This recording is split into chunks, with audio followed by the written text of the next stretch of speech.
వృషభ రాశిలో కృత్తిక 2, 3, 4 పాదాలు, రోహిణి మొత్తం నక్షత్రం అంటే 1, 2, 3, 4 పాదాలు, మృగశిరార్థం అంటే 1, 2 పాదాలు, ఈ నక్షత్రాల యొక్క సమూహంతో వృషభ రాశి ఉంటుంది.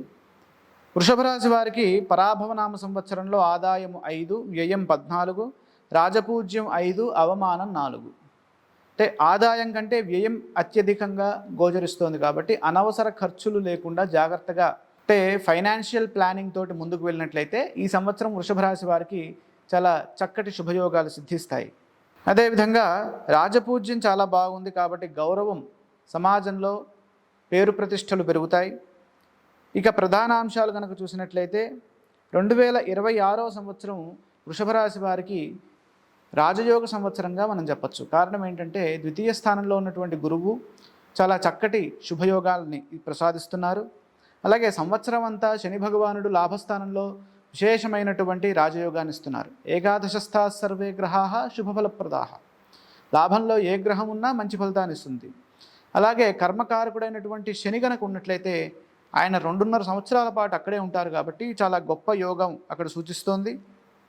అలాగే రాహు రాజ్యంలో ఉండడం వల్ల వృత్తి, ఉద్యోగ, వ్యాపారాల్లో కూడా అనుకూల ఫలితాలు, అఖండమైనటువంటి విజయాలు ఉన్నాయి. పదోన్నతులు ఉంటాయి, అభీష్ట సిద్ధి కలుగుతుంది, లాభాలు గడిస్తారు. గత కొంతకాలంగా చేస్తున్నటువంటి ప్రయత్నాలకు గొప్ప ఫలితాలు ఈ సంవత్సరం సిద్ధిస్తాయి.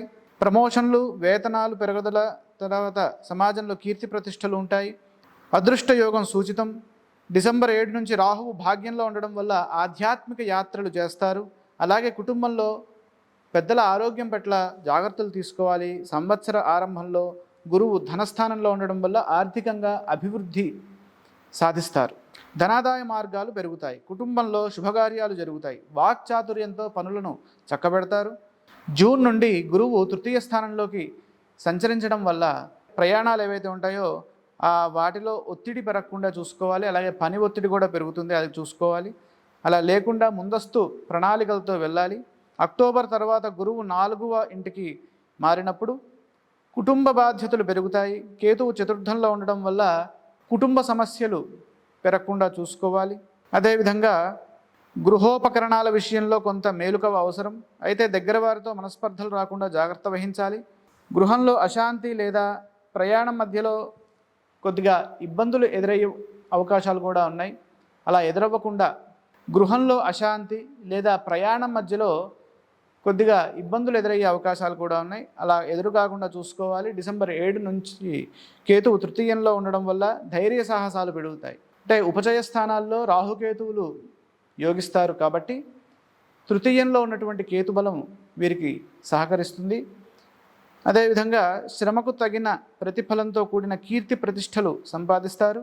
గృహంలో శాంతి లభిస్తుంది.